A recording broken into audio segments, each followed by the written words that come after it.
If you could mute your line, that would be great. And then just as a note, we do have the meeting being recorded because there were quite a few that asked us to do that because they could not attend today. So again, welcome. My name is Brandy Nelson. I'm the Vice President of SBA Lending at Falcon National Bank. And look forward to going through some of those questions right now. And then at the end, I will do my very best to answer those questions.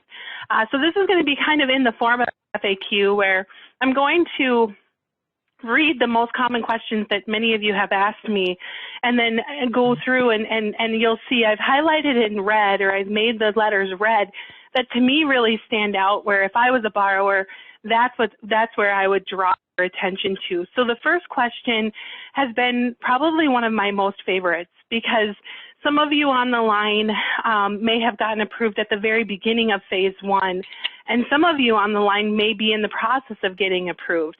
What you've all been through right alongside with us is change, change, change. So from the very beginning on April 2nd, we received our first interim rule, and since then we've received 3 other different ones that have changed and modified the program. So a lot of this is based on when you closed your loan. And so I think it's important for all of you to remember, if you are at the very beginning, you may not have the same rules as the people that are at the very end. And so, you know, when we go through the process of forgiveness at the very end of all of this in about 8 to 10 weeks or less for some of you, you're going to find that it's probably going to be the same process, but there are different rules that some will follow that others don't have to. So it could get interesting. Be patient with us as lenders. We're going to do our best, as we already have, to service you. And we're always here to ask or answer any questions that you have. So that's question number 1. No, you do not have to rely on the new laws that have been created if you were one of those early ones. If you were one of the early ones, you 100% just follow the original guidelines that were set, which were much less stringent. Question number 2 is one also that I'm getting because this came later in the game. So this came probably in the second to last interim rule that stated that 75% of your proceeds have to be used for payroll costs. And in determining that, that's how you're going to get to your forgiveness. And so I just want to throw that out there. Now, one of the questions that we're fielding is, hey, Brandy, you know, I took a $100,000 loan. Oh, we are getting some feedback here. So again, if you can, the mute button on your cell phone is the little, it's like up in the top left-hand corner. That would be great if you can mute. If not, I understand, but just keep that in mind. So the 75% rule is at this point written on the loan amount. However, there has been guidance given that they're looking to update that. My rule of thumb, and again, this is my thought process on this, is it's going to, in the end, be based on use of proceeds, which it also talks about right here is use of proceeds. So it could be that you get to the end of this loan and you have money left over. You don't know what to do with that money. Well, what you're going to do with the money is take that money, pay back against the loan, and then we're going to calculate your use of proceeds based on what you actually used. Now, again, that has not 100% been written into the final rule, but that is what the first rule stated, which is use of proceeds. It doesn't define loan amount, it defines use of proceeds. The next question, again, many of you have already been through this process, but the next question is based on the definition of payroll costs. And remember, anyway, the way that you applied for this loan at the beginning is going to be the way that you ask for forgiveness in the end. It does talk about that often. So whatever you supplied at the beginning to prove out your payroll or your payroll costs, that's going to then equivalent into how you're going to ask for forgiveness. So this is one that I've been asked multiple times this week. The $100,000 of compensation applies to cash compensation, not non-cash benefits. So again, that's retirement, employee benefits consisting of health coverage, insurance premiums, and then state and local unemployment taxes. So all of these, retirement, health benefits, and unemployment do not factor into the $100,000. $100,000 is cash compensation per year max. The next question that we're getting often is, should payments that an eligible borrower make to an independent contractor or sole proprietor count as eligible payroll costs? No. We're still fielding this question every day. If you have an employee on your books that's a contractor, you cannot pay them with these PPP proceeds. They actually have to come to the bank and apply for their own PPP loan. So please keep that in mind, and please do not use your loan proceeds to use that for payroll. And then the other question, which I think we somewhat hit before, is, again, what can be constituted as payroll costs? This is one that came out more recently than the last one, and it goes on to explain, yes, in fact, employee vacation, parental, family, medical, and sick leave is a part of that. So I think someone has a construction project going on right now. So I just want to make sure everyone understands we can hear you hammering, because it's pretty apparent that somebody is lucky enough to be doing some home improvements. So, all right, so now the fun one.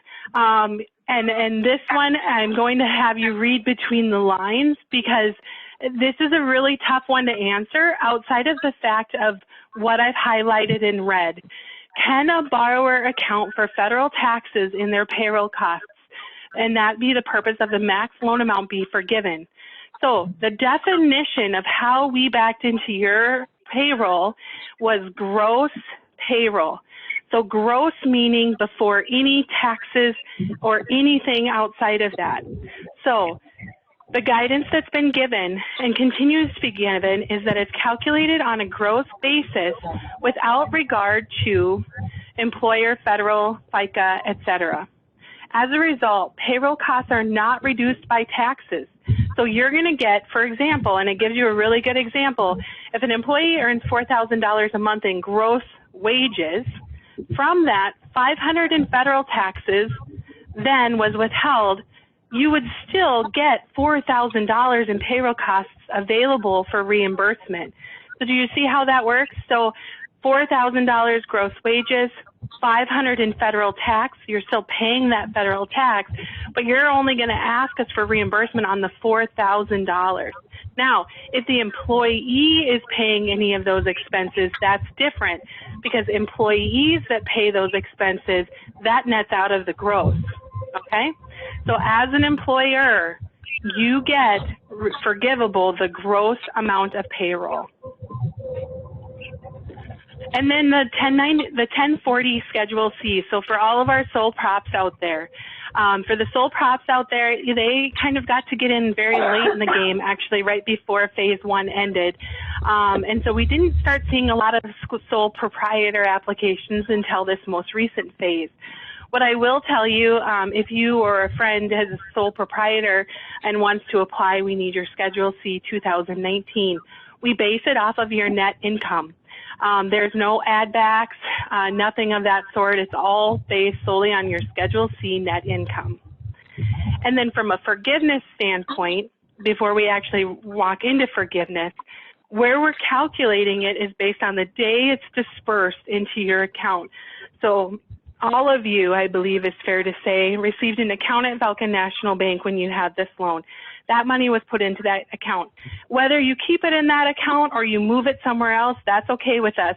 What we did is we're trying to help you to be as successful as possible in monitoring your use of proceeds. From the moment that money hits your account, you literally have 8 weeks, the time starts. So it's very important for you to understand that. At the end of that 8 weeks, any money that's not spent is no longer eligible to be spent. So you want to spend it within that 8-week period. Now, as many of you know, there's been some fear built around this program. And the fear that's been built around the program is, do I really qualify? And what happens if I don't qualify and I'm being fraudulent? So the key here is it really comes down to your moral decision. But what I will tell you is there are individuals out there, professional individuals, that are telling people that, and we've heard this, that there's credit available elsewhere. So if you have a credit line or you have liquidity in your checking account, you should not get a PPP loan. Well, that's actually not true. So the SBA came out on May 5th with this statement indicating that it is not, never has it been an issue with credit available elsewhere. What does this mean? It means that the borrower still has to certify in good faith that their PPP loan is necessary. So that specifically when you submit that application, all of you certify to that, and that you believe that the current and future economic situation of COVID may or will impact your business. I've actually had some direct correspondence with the SBA about this because we've been receiving quite a few questions about concern on this. And the number one thing that the SBA has said to me is, Brandy, it doesn't matter what their balance sheet looks like. What does matter is the impact of COVID today or in the future. So what you really have to do is morally decide, have I been impacted? And if you ever have to prove it, indicate here's why I was impacted and here's why I took that money. So again, it has nothing to do with credit available elsewhere. It has nothing to do with your additional sources of liquidity. That's not what this program was built for. It was 110% built on the fact that it's in good faith, that you had COVID experience or your business was hit somehow with COVID, and that you're certifying that, yes, you have had some sort of impact of COVID. All right. So now into the fun part, the forgiveness part. So here we go. So one of the questions about forgiveness that we've been getting a lot about is, what if, number one, I have to lay off an employee? What if my employee is on, and we get this a lot, what if my employee is on unemployment and making more than what I can even give them, and they don't want to come back? Will that impact me when I go and ask for forgiveness? The answer is no. It will not impact you, and here's why. The Treasury intends to issue an interim final rule excluding laid-off employees who have been offered to be rehired from the CARES Act loan forgiveness reduction calculation. Now, this is very, very important for those of you that have that situation happening. Here's what you need to do. You need to, in good faith, ask your employee to come back to work. If your employer rejects the offer to come back to work, you need to document that, have your employee sign off on it stating that they're rejecting the offer of reemployment. And this is very important. They need to understand that they will or could, again, may, forfeit eligibility for continued unemployment compensation. It's just like in any situation for someone that's unemployed. If the employer has the ability to bring their employee back, but they may not be able to offer them the same amount of pay, they have to either come back or they're not eligible for unemployment. So that is a really important source of information that just came out this week in the frequently asked questions.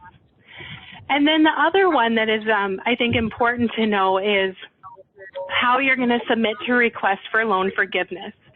Now, there has not been final guidance on the forms or the calculations, but what I will tell you is everywhere I read, it's looking at the same information that you gave us at the beginning. The 941, the quarterly wage unemployment insurance tax report, or a payroll process record, some sort of payroll ledger, submitting evidence of business rent, mortgage interest, or utilities, transportation that you use those funds for. And it's all during that 8 weeks. So, and if, for example, if you got the money on Monday and payroll cut on Tuesday, you utilize the PPP program for that payroll that was cut on Tuesday. Whether it accrued or prior to you getting the money, it does not matter. It's based on the time frame of that 8 weeks, and that's when you can use it. For self-employed individuals, I think it's important for you to know that that calculation is based solely on your 2019 Schedule C. So it's important for you to know that we're looking back for you, right? So everything is based on your 2019 Schedule C. And you can actually get full forgiveness on your loan plus interest. And here's how. So again, payroll up to $100,000 annualized, which comes to $15,385 per person. plus the healthcare, the retirement, state and post taxes, and unemployment, obviously. For Schedule C employees, again, it's based on your past year. So what I've been told is that the interpretation is any sole proprietor ended up getting the same calculation as a standard S or LLC entity. Those 8 weeks, so 75% of the loans will be forgiven, and the remaining 25% has the potential to be forgiven.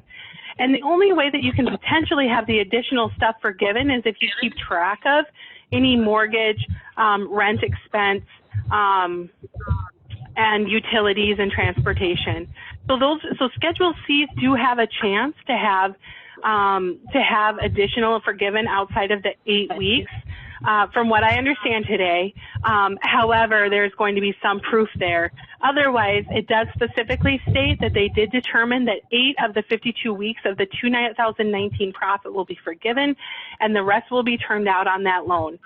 Some people have been emailing us about the 6 months and the forgiveness. So keep in mind, from the day you closed, you have 6 months of no payments. That's during the time where you're going to utilize the funds for 8 weeks. You then have 60 days to come back to us and ask for forgiveness. And then after that 60 days, I believe we have 10 days where we'll go to the SBA, ask for forgiveness, and then they're going to pay down your loan. At the end of the 6 months, you're going to have some sort of a balance. That balance then will be termed out over 1 year and 6 months at 1% with no prepayment penalty. So if you have $500 left over, you get the choice of paying 1% for 1 year and 6 months on that $500, or you just write a check. That's totally up to you. All right. And again, this is, again, talking about that 75% on the Schedule C 2019 for a sole prop. You didn't. Right. So I'm not sure who we're getting feedback on, but someone's talking right now and we can hear you talking. So I'm going to ask you just to kind of think about that. And then I'm going to open it up for questions and answers. Well, hopefully answers. So after sitting through this call today, is there anyone on the phone that has a question that they'd like to ask? Yes, this is Teresa, and I do have a question. Can you hear me? Yeah. Okay, perfect. We have a manufacturing plant, and we also have a retail store. So obviously our retail store is still closed, so we're not able to bring back those full-time employees. And we do have 2 employees that are in the manufacturing that there's no work in their job, what they would normally do. Do we have to bring all full-time employees back in order to utilize the loan? Or is the loan and the loan forgiveness just based on who we can bring back? Correct. So that's where the new guidance has come out that talks about similarly to that question, except it hits more so on the unemployment. And so I'm just going to see if I can find it one more time. But based on what I'm told or what I'm reading, you're going to try to bring back the people, as many people as you can. That is obviously the goal. If you have individuals that don't come back because they don't want to get off of unemployment, that's the guidance that's been given. Now, if you've actually let those people go and they're no longer employees, that should factor into your FTE count at the end. What I want to make sure you understand, though, is if you have employees that just don't want to come back, that's where they've got to sign that letter stating you offered them the chance to come back and they chose not to. Does that answer your question? What if we didn't ask them to come back because we don't have work for them? Yep. Okay.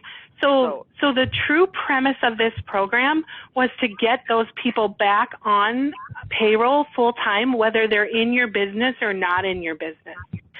So so really, honestly, it's not that the SBA or the Treasury is looking at who's open and not open, who's working and not working.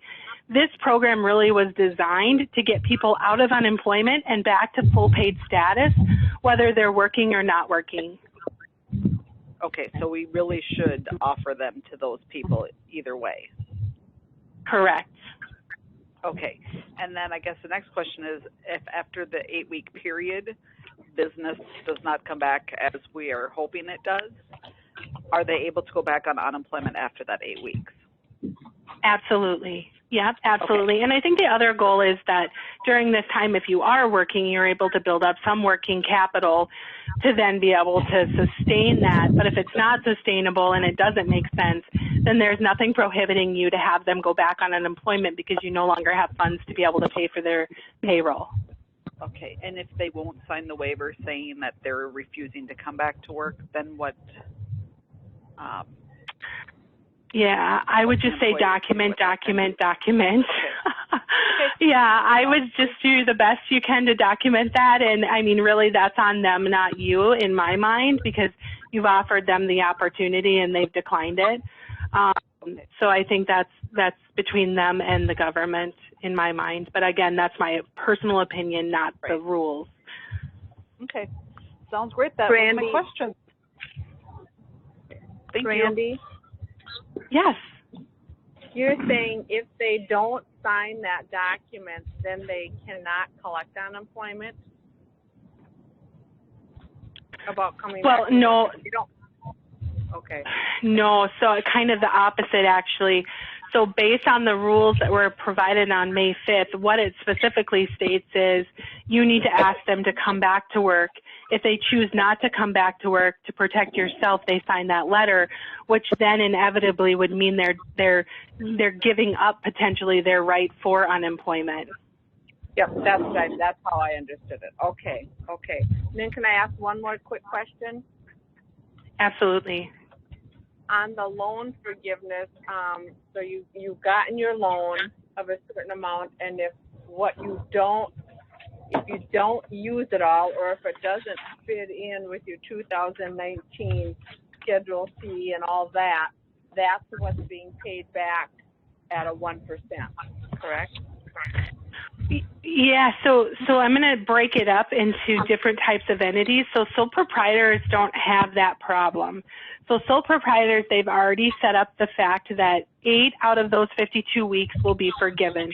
The remaining 25%, which is that 0.5%, is going to term out. So as a sole proprietor, you won't have, based on today's rules, that issue.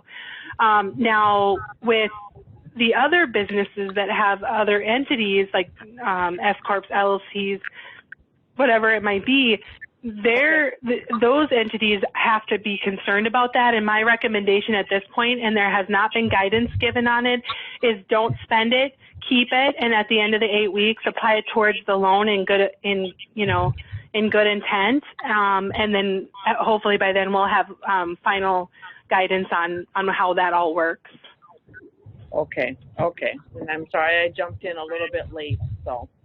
No, you're okay. Welcome. All right, thank So, you. Brandy, we have a few employees who are very part-time, and I'd like to up my full-time people a little bit when we come back online, when the governor allows us to open, because we'll be having extended hours. Is it okay to move some of that payroll from part-time people to other people that were employed before, or do we have to offer everybody come back at exactly the way they were before? No, how you utilize those proceeds, I don't believe is going to be looked at, and so I think it's doing what's best for your business with good intent. If those individuals do, like if you have some that fall off, but others that want to step up and work overtime, I certainly hope you pay them overtime, right? The program is designed for payroll reimbursement. So what you're proposing, based on what I'm reading, I don't see an issue with that. Thank you. Can I ask a question? Sure. Okay. Was it talking about that you're not supposed to be including any of the owners, anything into this for their wages or any of that? Yeah, so if you are on payroll, that does factor into the payroll expenses. However, if it's on a draw, that does not count. Okay. Oh, so yeah, that makes sense. And then I have one more question. On the utilities part of it, it was talking about the gasoline that is used to do whatever, to do your business. Yep. Was that meant for the corporate world as well as the sole proprietor? That's what you're supposed to do? Yeah, so again, the sole proprietors are not as strictly regulated for their forgiveness. They've made that much more simple. However, the transportation for the other entities, you're absolutely right. So transportation and utilities, you can utilize, and like I said earlier, just document. And is that transportation just gasoline then, or what are they talking about in there? Yeah, so there is, and all of that as well. So what I'm going to do is there is a really nice list out there, and so I will add that for transportation and utilities. I found a couple of really good guidances on that through the FAQ, and I'll send that guidance out along with this PowerPoint presentation so you have that information. And that'll be on the transportation part of it then. Transportation and utilities, yes. Yep, there's a really nice list out there that gives you specific examples. Brandy, Brandy, this is Ed Bolus, and I was curious, 8 weeks will be sometime in June for each of us. Is there any guidance on when the forms will come out that we need to complete so that you can say, well, this much is forgiven and the balance, you have to decide what to do? Yeah, that's the golden question. I look for it in my inbox multiple times a day.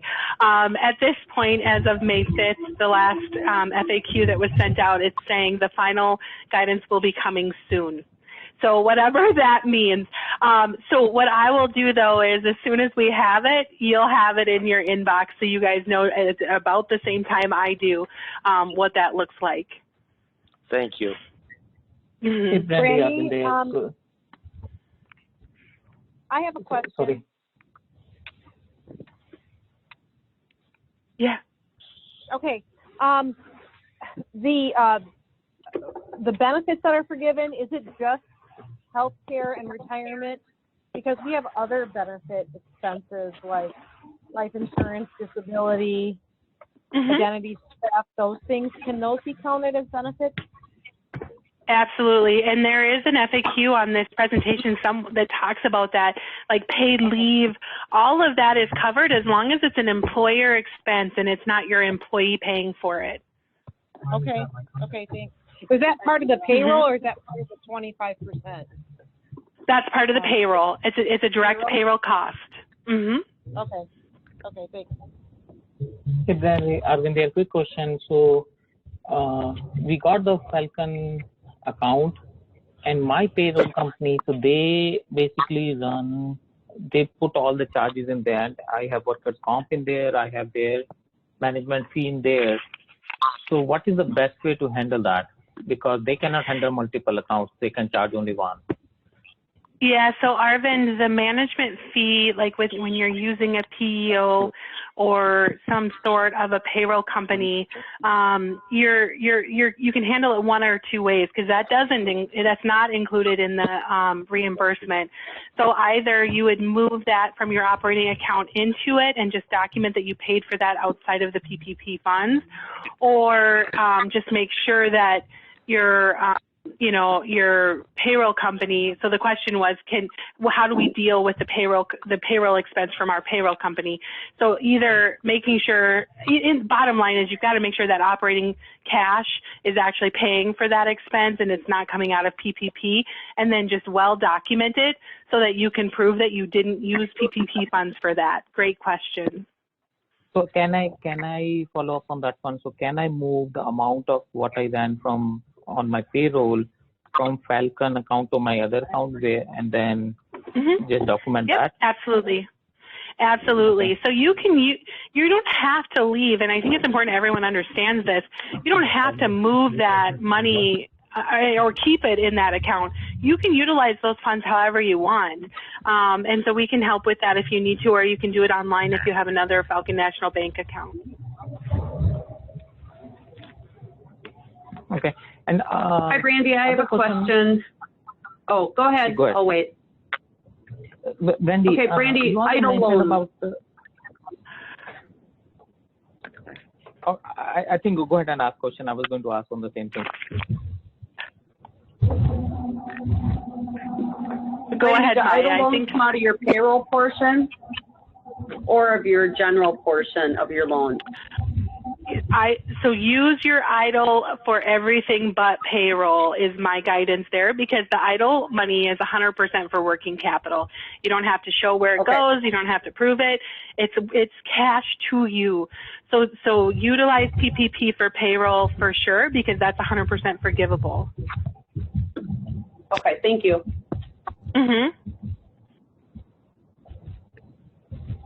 I have a question. And I came in late, and we may have already covered this. I'm sorry, but the full-time people equivalent, and so if you had put down that you had 20 employees, and then at the end you maintained, is there a certain number that you have to maintain? This would be for the same thing as when you can't get those people back. Now you're trying to hire, and then so you know you're only 14 at that first week because you couldn't get them back, and then you're somebody put us on hold. Sorry, that's a bummer, but. That's okay. I can still hear you. We'll just jam out together here.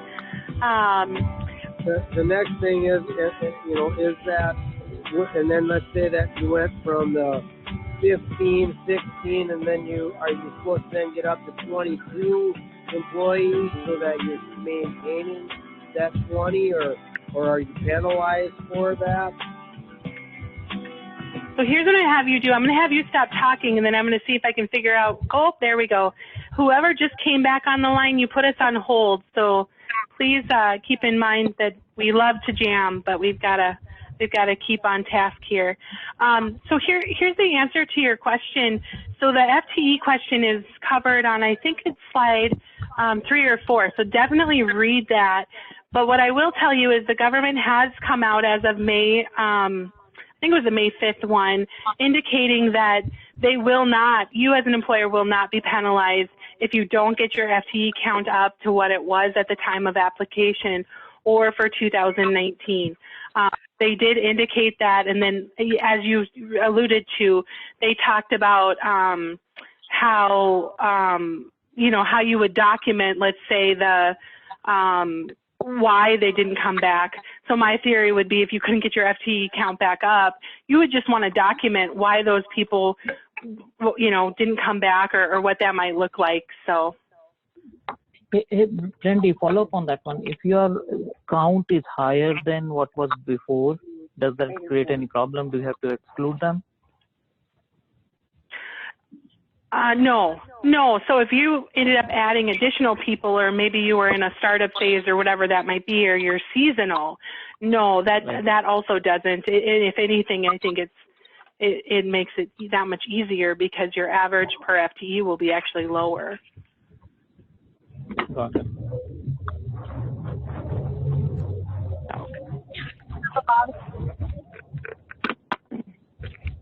All right. Brandy? What other questions? Yes. Randy, this is Bernie, and I'm wondering, during this time, some other employees left.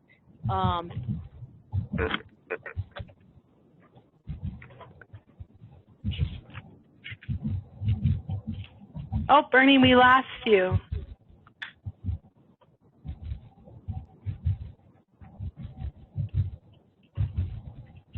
Oh, I cannot hear you anymore, Bernie.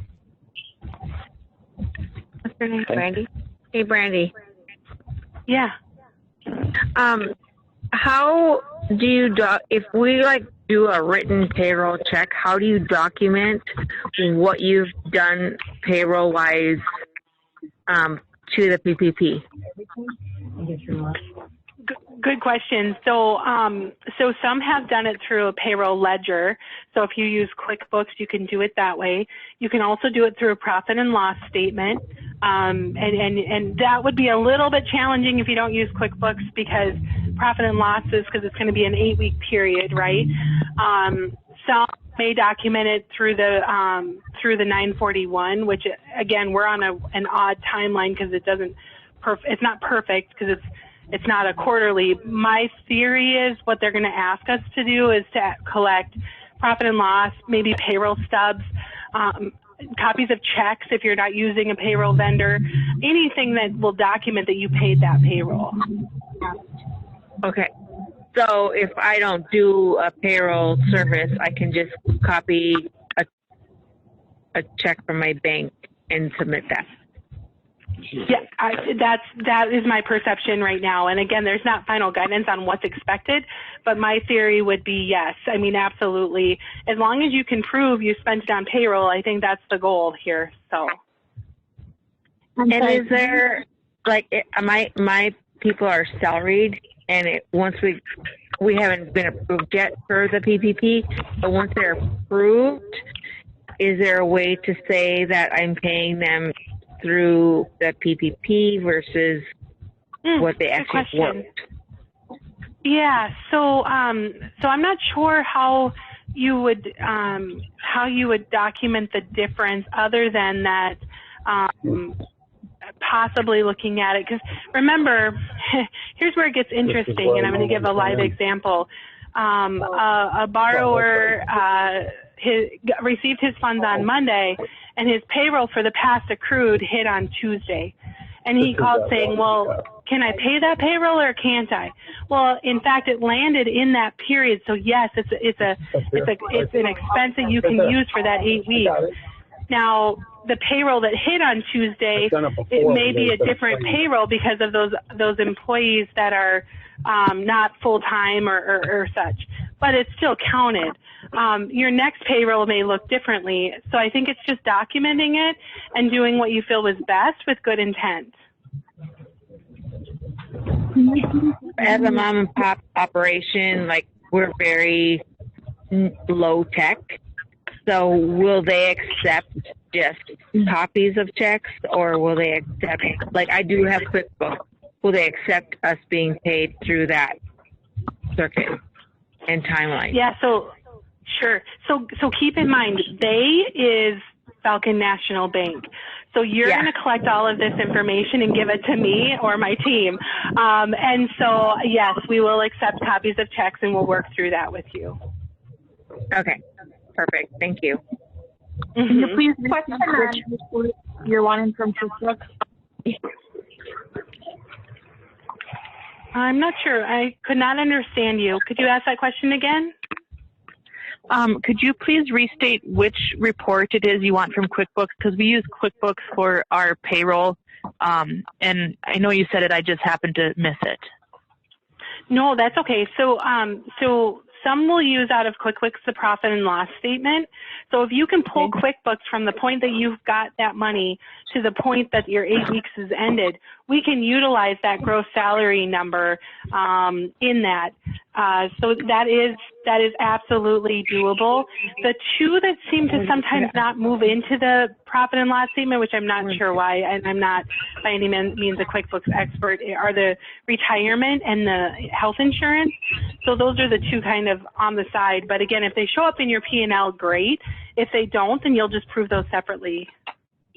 Hey, Brandy, just adding to that one, on QuickBooks, you have something called transaction type paycheck. So that may give you payroll general, so you could use that. Yep, the paychecks. Yep, exactly. And we do have some questions. Okay. Oh, go ahead. Oh, you go ahead. Would the payroll summary work? Yes, that will also work. Okay. Absolutely. Need that clipboard? Randy? Okay. Yes. Identify our vehicle. If you get the check from the PPP and you're saying to put, how do you enter into QuickBooks as profit and loss? Like how would you enter that once you got a check? Because like mine is entered against accounts payable or whatever. Yeah, that's what I don't know, because it's technically a debt today and it becomes a grant in 8 weeks, right? And so it's a liability to you on your balance sheet. It's a loan until it's forgiven, which then it becomes a grant. And the good news is the government did say they're not going to make you pay taxes on that grant. So I don't know, other than that from the beginning, I know it's a debt obligation, like a line of credit almost, or a loan. And then there will be that transition where it becomes an asset to you, which would be cash. So I would say if you have an accountant, I would ask them for sure. But it's not revenue. It's not an account. It could, I guess, in a way be an AP, but it's really technically a loan, a short-term loan. Okay. Brandy, can you go on back? the payroll? Go ahead. Go ahead. On the payroll side, I read somewhere that you had to maintain the employee's pay at like, it can't drop more than 25%. Is there something? Yeah, it's interesting. Yeah. That it's interesting because I've also heard people say that, and I literally, to prepare for this call, went through all of the interims and the FAQs, and I can't find anywhere that talks about the FTE and the average and the drop. And so what I guess hold my hat on is the most recent FAQ that we have in here that says that you as a business owner will not be penalized if your FTE count isn't where it was. And that's straight as of May 5th. So that's what I know. So that FTE count and the, I read just individual employees, you can't drop their pay by more than 25%. Yeah, I'm not sure. So don't know anything. Okay. On that. Yeah, and I'll write that down. I have quite a few contacts out there. I'll see if anyone else has and drop and pay. If anything, we're hearing more people say they're going to increase pay than drop because of that FTE. But let me, I added that to the list of follow-up. So I'll get that at least to give you an idea if I could find anything. So, and we do have quite a few questions in the Zoom chat. So I'm going to just hit a few of those, or as many as we can here quick. So one of the questions is, if an employee leaves the company to take another job that's in their field, can we use this as a low count of number? Why? I think the question's being asked is, if someone leaves, will it hurt us? Absolutely not. And what you're going to want to do is document that. What I've heard, Bernie, other people are doing is they're having that employee sign a letter, or they're utilizing the letter of resignation in that, just to prove that they left on their own terms. They're doing something better for themselves, and it's what's helping them to be successful. So that's what I've heard. The next question is the PPP money counted as revenue for tax purposes? No, it is not. The next question, if the PPP funded on the exact same day as payroll was drawn, I wanted to verify the same day payroll could be counted as forgiveness. The rules state the date the funds are deposited into your account, the date is the date you can start utilizing those funds. So that's what I do know, is the date it's deposited is the date you can start utilizing it. You can, and again, you cannot use PPP money to pay contractors or 1099s. yes, the call is being recorded just in case you started late, so you'll be able to come back to this call if you need to. Also, I'll be sending out the presentation along with a handful of questions that I wasn't able to answer today, so you'll all be able to have access to this. I also believe we're going to be posting it on our Falcon National Bank website, so we'll give you a link there so you always have it available if you need it. I'm just kind of zooming through there. Yes, go ahead. This is Jolene. I'm a CPA, and I just wanted to clarify the rule about non-taxing or not taxing the PPP proceeds. Yes, that's correct, but the IRS just put out a notice that those monies will not be taxed, but the expenses that you use those monies for will also not be deductible. So in a sense, those funds become taxable because you can't deduct the expenses. Now, there are some Congress members that are trying to make a change to that, but that's the official position of the IRS at this point. Yeah, constant change, right?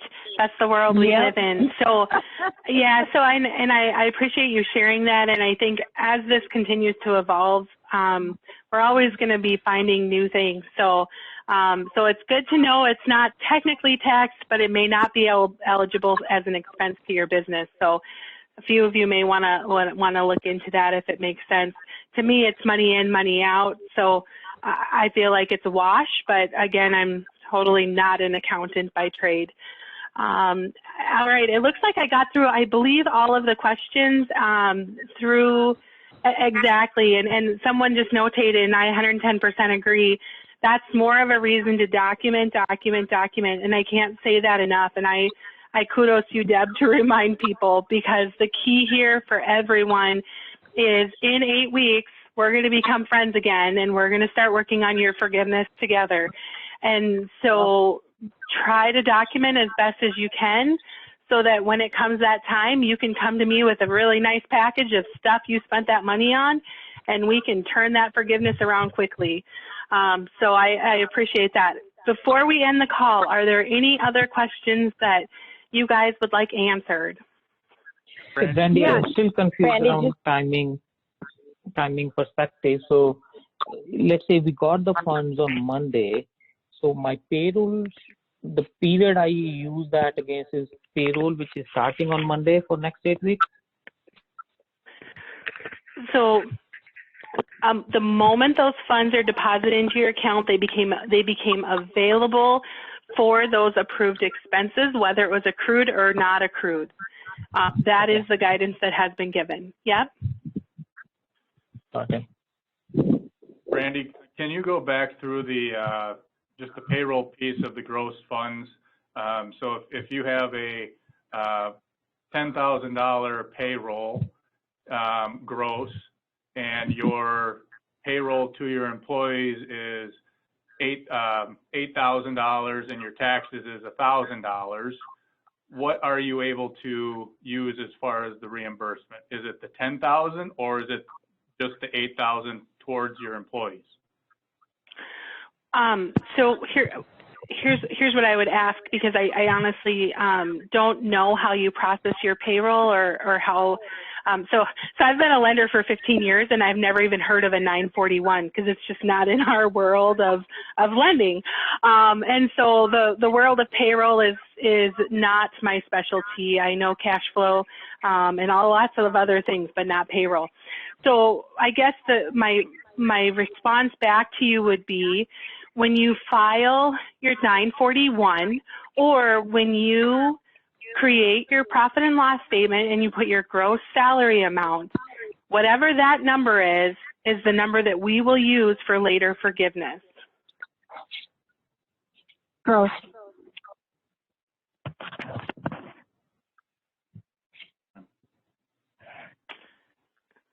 If we increase somebody's wages, as long as they stay increased for the end of the year, that's not considered fraud, correct? As long as it's for business purpose and it makes sense why you did it, I don't know how anyone would be able to interpret that as fraud. What would be fraud is if you turn around and started paying all of your employees $100,000 on average per month when they used to only make 30, right? So I think it's documenting and having good reason why you did what you did. Okay. And there is a question about frequency of payroll. There are some businesses, because of how the funds landed, where they're getting in 3 payrolls instead of 2. Again, I don't have an opinion either way on that, other than that you have 8 weeks to use the funds. You come back and prove how you use the funds, and that's the guidance that we're being given.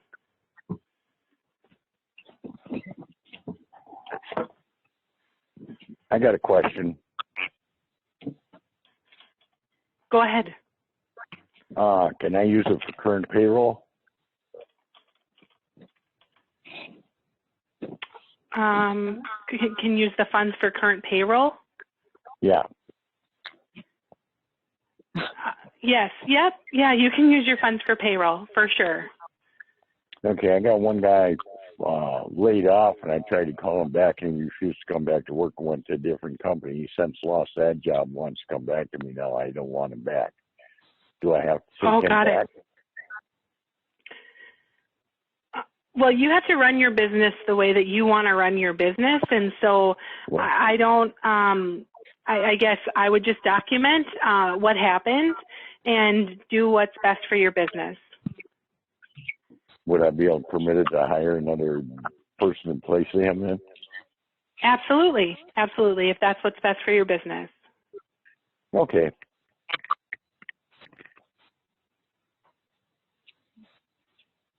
And I was just going to respond back. I don't know about sole proprietors in regards to forgivable expense.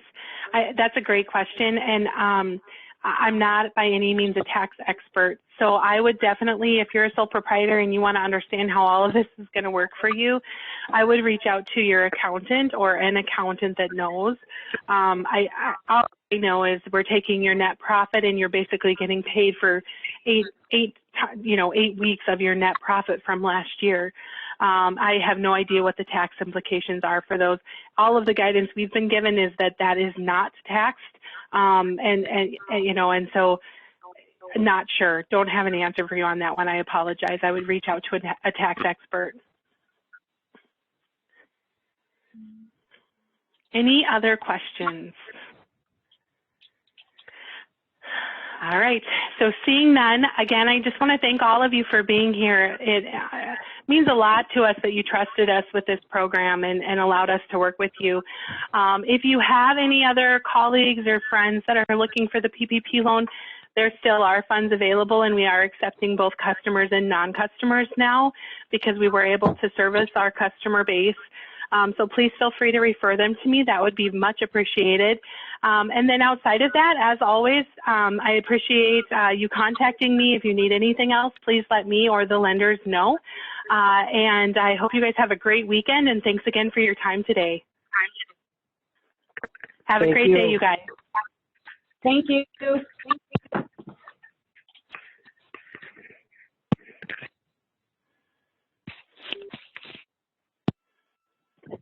Are bonuses okay? Anything that makes sense for the payroll, you can utilize the funds for. Thank you. You're welcome.